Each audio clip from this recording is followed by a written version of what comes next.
या तरुणाने 4 महिन्यांची मुदत घेऊन महिलेकडून जास्त व्याजाने पैसे घेतले, पण त्याचा अंदाज चुकला. 1 वर्ष उलटूनही तो पैशांची परतफेड करू शकला नाही आणि व्याजाच्या ओझ्यात पुरता अडकला. शेवटी जे घडलं ते मन हेलावून टाकणारं होतं. 10 फेब्रुवारी रोजी सागर नगर सिडको भागात ही घटना घडली.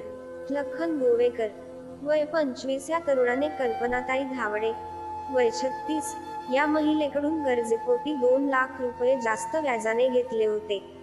त्याने 4 महिन्यात पैसे परत करण्याचं वचन दिलं होतं, पण 1 वर्ष उलटूनही तो पैशांची जुळवाजुळव करू शकला नाही.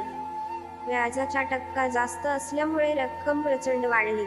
मुद्दल तर दूरच, व्याजाची परतफेडही त्याच्याकडून होणं शक्य नव्हतं. कल्पनाने याच गोष्टीचा फायदा घेत लखनवर सतत 3 महिन्यांपासून शारीरिक संबंध ठेवण्यासाठी दबाव टाकला. जेव्हा तिला जाणवलं की लखनकडून पैसे परत मिळणार नाही, तेव्हा तिने लग्नाचं आमिष दाखवलं आणि त्याला रिलेशनशिपमध्ये राहण्यास भाग पाडलं. लखनला वाटलं की या नात्यातून कदाचित कर्ज माफ होईल, पण त्याचा परिणाम वेगळाच झाला. कर्जाच्या ओझ्यात अडकलेल्या लखनला कल्पनासोबत संबंध ठेवण्यात काहीच अडचण नव्हती, कारण त्यातून कर्जमुक्त होण्याची आशा त्याला वाटत होती. मात्र हे नातं त्याच्यासाठी वाईट ठरलं. 3 महिन्यांपासून लखन आणि कल्पना यांचे संबंध सुरू होते, पण त्याला कल्पनाही नव्हती की पुढे काय होणार.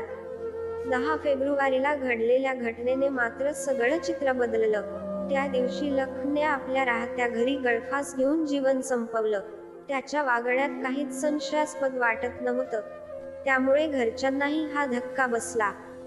दिवसभर तो हसत खेळत वागत होता, त्यामुळे कोणीही कल्पना केली नव्हती की तो इतकं टोकाचं पाऊल उचलू शकतो.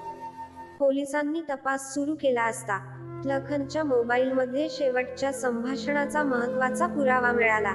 मृत्यूपूर्वी 2 तास लखन आणि कल्पनाचा फोनवर संवाद झाला होता.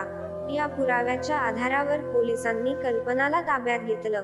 सुरुवातीला तिने उडवाउडवीची उत्तरं देत पोलिसांची दिशाभूल करण्याचा प्रयत्न केला, पण पोलिसांनी कसून विचारपूस केल्यानंतर तिने सत्य कबूल केलं. कल्पनाने सांगितलं की तिने लखनला वर्षभरापूर्वी 2 लाख रुपये दिले होते आणि व्याजासह ती रक्कम 3.5 लाखांपर्यंत पोहोचली होती. पैसे परत मिळत नसल्यामुळे तिने त्याच्यावर दबाव टाकला. 3 महिन्यांपासून त्याच्याशी संबंध ठेवत असतानाही लखन तिचा पिच्छा सोडवण्याचा प्रयत्न करत होता. अखेर तिने लखनला पैशांसाठी धमकी दिली, 8 दिवसांत पैसे परत कर, नाहीतर मी तुझ्या घरी येऊन बसेन किंवा लग्नाला तयार हो. या धमकीने तणावग्रस्त लखनने शेवटी आत्महत्या केली. 10 फेब्रुवारीला शेवटचं बोलणं झाल्यानंतर त्याने गळफास घेत जगाचा निरोप घेतला. पोलिसांनी कल्पनावर गुन्हा दाखल करत तिला अटक केली. या काळजाला चटका लावणाऱ्या घटनेबद्दल आपली प्रतिक्रिया काय आहे, आम्हाला नक्की कळवा आणि अशाच सत्यकथा जाणून घेण्यासाठी आमच्या YouTube चॅनलला सबस्क्राईब करा आणि बेल आयकॉन प्रेस करायला विसरू नका. धन्यवाद.